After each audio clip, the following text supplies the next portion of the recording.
نبی صلی اللہ علیہ وسلم کی ساری اولاد ماں سوائے حضرت ابراہیم رضی اللہ تعالیٰ عنہ کے حضرت خدیجہ رضی اللہ تعالیٰ عنہا ہی سے تھیں۔ نکاح کے بعد نبی صلی اللہ علیہ وسلم اپنا اکثر وقت خدا کی عبادت میں گزارنے لگے۔ جوں جوں نبوت کے ملنے کا وقت قریب آتا گیا، شوق عبادت اور فکر قوم بڑھتا گیا۔ حضرت خدیجہ رضی اللہ تعالیٰ عنہا آپ کو کئی یوم کا کھانا تیار کر دیتیں۔ نبی صلی اللہ علیہ وسلم اسے لے کر شہر سے باہر کوہ حرا میں چلے جاتے۔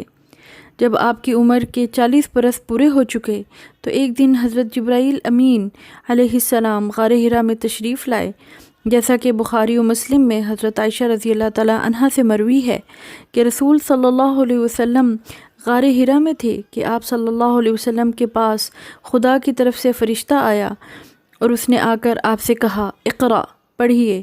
آپ صلی اللہ علیہ وسلم نے فرمایا، ما انا بقاری، میں ناخواندہ ہوں۔ فرشتے نے دوسری مرتبہ آپ کو زور سے دبایا اور پھر وہی الفاظ دہرائے۔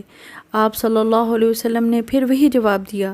تیسری مرتبہ حضرت جبرائیل علیہ السلام نے پھر زور دبا کر کہا، بسم اللہ الرحمن الرحیم، اقرأ بسم ربک الذی خلق، خلق الانسان من علق، اقرأ وربک الاکرم الذی علم بالقلم، علم الانسان ما لم يعلم۔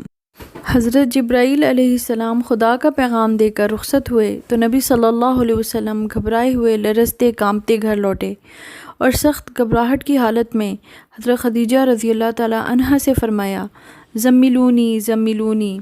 خدیجہ رضی اللہ تعالیٰ عنہا سے فرمایا کہ مجھے کمبل اڑا دو، اور پھر فرمایا، لقد خشیت علی نفسی، مجھے اپنی جان کا خدشہ ہے۔ دانا اور غمگسار بیوی پوچھتی ہے، میرے آقا آپ کو یہ کیا ہو گیا ہے؟ نبی صلی اللہ علیہ وسلم نے سارا واقعہ بیان کر دیا تو حضرت خدیجہ رضی اللہ تعالیٰ عنہا نے تسلی دیتے ہوئے عرض کیا، آقا آپ کو کس بات کا ڈر ہے؟ اللہ کی قسم، اللہ آپ کو ہر تکلیف سے بچائے گا۔ میں دیکھتی ہوں کہ آپ صلی اللہ علیہ وسلم اقربا سے حسن سلوک کرتے ہیں، بیواؤں، یتیموں، بے کسوں کی مدد فرماتے ہیں، مہمان نوازی کرتے ہیں، مصیبت زدوں سے ہمدردی کرتے ہیں۔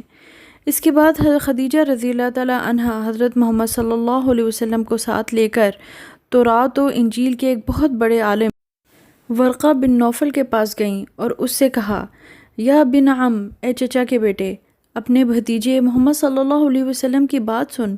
ورقہ نے کہا، بھتیجے فرمائیں کیا بات ہے؟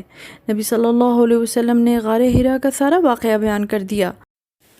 آپ صلی اللہ علیہ وسلم کا بیان کرنا تھا کہ ورقہ بن نوفل فوراً بول اٹھے، ھذا ناموس الذی نزل اللہ علی موسیٰ، یہ وہی ناموس ہے جو موسیٰ علیہ السلام پر نازل ہوا۔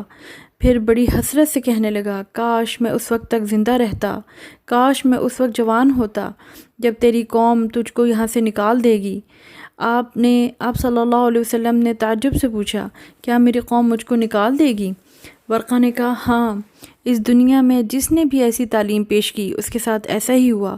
کاش میں ہجرت تک زندہ رہوں اور آپ صلی اللہ علیہ وسلم کی خدمت کر سکوں۔ اس واقعے کے چند دن بعد حضرت ورقہ بن نوفل مالک حقیقی سے جا ملے۔